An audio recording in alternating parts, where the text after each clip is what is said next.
നിങ്ങളൊരു feel good travel movies ഇഷ്ടപ്പെടുന്ന ഒരാളാണെങ്കിൽ ഈ സിനിമ തീർച്ചയായും നിങ്ങൾക്ക് ഇഷ്ടപ്പെടും. അത്ര മനോഹരമായൊരു സിനിമയാണിത്. തൻ്റെ പഠനമെല്ലാം പൂർത്തിയായ ശേഷം ക്രിസ്റ്റഫർ മെക്കാൻഡലസ് ഒരു യാത്ര പുറപ്പെടുകയാണ്. തൻ്റെ ഐഡൻറ്റിറ്റി എല്ലാം മാറ്റിവെച്ച് അലഞ്ഞു തിരിഞ്ഞ് നടക്കുകയാണ്. പുള്ളിക്കാരൻ്റെ ലക്ഷ്യം അലാസ്ക വനമാണ്. അങ്ങോട്ടേക്കുള്ള യാത്രാമധ്യേ പലരും പുള്ളിക്കാരനോട് പറയുന്നുണ്ട് അങ്ങോട്ടേക്ക് പോകുന്നത് അത്ര നല്ലതല്ല എന്ന്.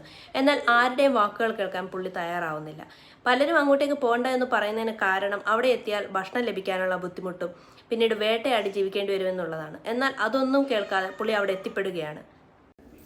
ഇതൊരു യഥാർത്ഥ സംഭവത്തെ അടിസ്ഥാനമാക്കിയെടുത്ത ചിത്രമാണ്. ക്രിസ്റ്റഫർ ജോൺസൺ മെക്കാൻഡലസ് എന്ന യുവ അമേരിക്കൻ സാഹസയാത്രികൻ്റെ കഥ. കണ്ടു കഴിഞ്ഞാൽ മനസ്സും കണ്ണും ഒരുപോലെ നിറയുന്ന വളരെ മനോഹരമായൊരു ഫീൽ ഗുഡ് മൂവി. തൻ്റെ ആ ഏകാന്ത ജീവിതത്തിനിടയിൽ മെക്കാൻഡലസ് തിരിച്ചറിയപ്പെടുന്ന ഒരു സത്യമുണ്ട്. Happiness is only real when shared. Amazon പ്രൈമിൽ സിനിമ അവൈലബിൾ ആണ്. ഫോളോ ചെയ്യാൻ മറക്കരുത്.